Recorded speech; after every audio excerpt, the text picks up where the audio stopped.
ஒருத்தங்க வீட்டு கல்யாணம். அந்த கல்யாணத்துக்கு போனா அந்த கல்யாணத்துல ஒரே வச்சுதான். ஏன் ஈமிச்சுது? ஏன்னா அங்க ஸ்வீட் நிறைய இருந்தது.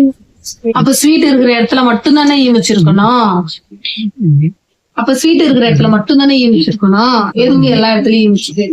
அந்த மண்டபம் ஃபுல்லாவே ஒரே ஏமிச்சுதான். ஏன்? ஏன்னா அந்த கல்யாணம் ஜாமன் நடந்துதான். சரி, இட்லிக்கு பொங்கலுக்கு என்ன வித்தியாசம்? இட்லி வந்து திருப்பி போட மாட்டோம், அப்படியே சுற்றுவோம். பொங்கலை மட்டும் திருப்பி போடுவியா? சரி, இட்லி வந்து கிண்ட மாட்டோம், அது பொங்கல் என்ன கிண்டுவோம். இட்லி வந்து மொக்க சொக்காயுஸ்ல நீ இவ்வளவுக்கு திங்க் பண்ற. நானே சொல்லட்டுமா? இட்லி பொங்கலுக்கு லீவ் கிடைக்கும், இட்லிக்கு லீவ் கிடைக்காது.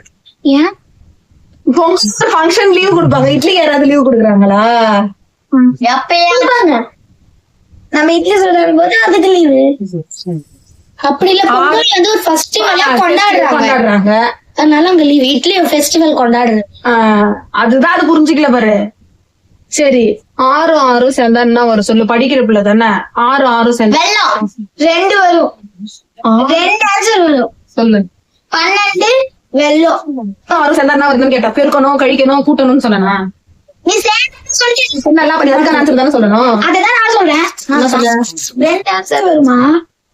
ஃபர்ஸ்ட் ஆன்சர் வந்து 12, நெக்ஸ்ட் ஆன்சர் வெள்ளம். ஓகே, வெள்ளம்ங்கிறது தான் கரெக்ட். எனக்கு கடிஜோக்.